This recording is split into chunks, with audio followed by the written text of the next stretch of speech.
प्यार की खातिर भारत आई पाकिस्तान की सीमा हैदर चुनाव लड़ सकती हैं। सीमा हैदर को एनडीए के सहयोगी और केंद्रीय मंत्री रामदास अठावले के रिपब्लिक पार्टी ऑफ इंडिया यानी कि आरपीआई ने पार्टी में शामिल होने का न्योता दिया है। वैसे दावा किया जा रहा है कि सीमा को पार्टी की महिला विंग का अध्यक्ष बनाया जाएगा। साथ ही उन्हें पार्टी का प्रवक्ता भी बनाया जा सकता है। नहीं, कहा तो ये भी जा रहा है कि सीमा को आरपीआई के सिंबल पर चुनाव में भी उतारा जा सकता है। पार्टी को बस सुरक्षा एजेंसियों की जांच में सीमा को क्लीन चिट मिलने का इंतजार है। वैसे क्या सच में चुनाव लड़ सकती हैं सीमा हैदर? तो चलिए आपको बताते हैं। असल में आरपीआई के राष्ट्रीय उपाध्यक्ष मासूम किशोर ने बताया कि सीमा को अगर सुरक्षा एजेंसियों से क्लीन चिट मिलती है और भारतीय नागरिकता मिल जाती है तो उनका पार्टी में स्वागत किया जाएगा। मासूम किशोर का कहना है कि अगर सुरक्षा एजेंसियां क्लीन चिट देती हैं तो सीमा को प्रवक्ता भी बनाया जा सकता है, क्योंकि वो अच्छी वक्ता है। इतना ही नहीं, अगर भारतीय नागरिकता मिल गई तो आरपीआई के सिंबल पर 2024 में चुनाव भी लड़वा सकते हैं। सीमा हैदर जो पाकिस्तान की हैं, जो फिलहाल भारत में आई हुई हैं, अगर उनको क्लीन चिट मिलती है हमारे सुरक्षा एजेंसियों के माध्यम से, कोई दोष उनके ऊपर साबित नहीं होता है और उनको भारत की अगर नागरिकता मिलती है तो बिल्कुल रिपब्लिकन पार्टी ऑफ इंडिया में सीमा हैदर का स्वागत है।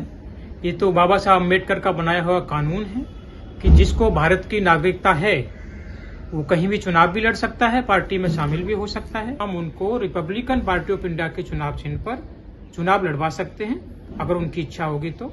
और मैंने उनसे मिलने की इच्छा जाहिर की है अभी, और अपने जो उनके जो नजदीकी आदमी हैं उनसे खबर पहुंचवाई भी है।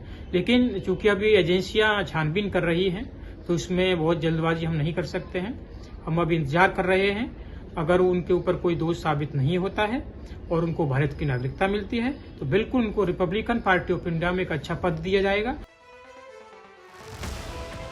लेकिन आखिर कैसे मिलेगी उन्हें भारतीय नागरिकता? तो आपको यहाँ बता दें कि भारत में नागरिकता लेने और रद्द करने को लेकर 1955 से एक कानून है। इस कानून में अब तक कई बार संशोधन हो चुके हैं।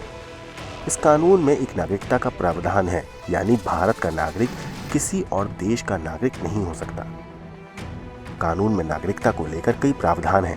पहला प्रावधान जन्म से ही नागरिकता है। इसके मुताबिक 26 जनवरी 1950 के बाद भारत में जन्मा कोई भी व्यक्ति भारत का नागरिक है।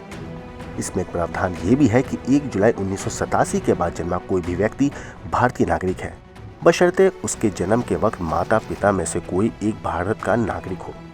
इस कानून के तहत अगर किसी व्यक्ति का जन्म भारत के बाहर हुआ लेकिन उसके जन्म के वक्त माता पिता में से कोई एक भारत का नागरिक हो तो वो भी भारतीय नागरिक होगा।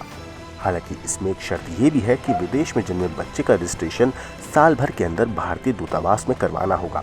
इसके अलावा इस कानून के तहत किसी भी व्यक्ति को भारतीय नागरिकता लेने के लिए कम से कम 11 साल भारत में रहना होगा। वैसे आपको बता दें कि साल 2019 में नागरिकता कानून में संशोधन हुआ था।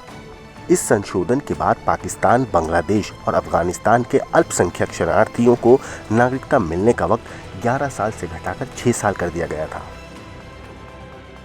इस संशोधन के बाद इन तीनों देशों से आए हिंदू, सिख, जैन, बौद्ध, पारसी और ईसाई धर्म को मानने वाले शरणार्थियों को भारत की नागरिकता लेने के लिए कम से कम 6 साल भारत में रहना होगा। लेकिन सीमा हैदर को अभी जांच एजेंसियों से क्लीन चिट नहीं मिली है। सीमा हैदर क्लीन चिट मिलने के बाद ही नागरिकता के लिए आवेदन कर सकती हैं। नागरिकता कानून के मुताबिक अगर किसी विदेशी व्यक्ति की किसी भारतीय नागरिक से शादी हुई तो वो नागरिकता के लिए आवेदन कर सकता है, लेकिन इसके लिए उसे कम से कम 7 साल भारत में रहना होगा। इतना ही नहीं, भारत में कोई भी व्यक्ति तो चुनाव लड़ सकता है, लेकिन इसके लिए सबसे जरूरी शर्त यही है कि उसका भारतीय नागरिक होना जरूरी है।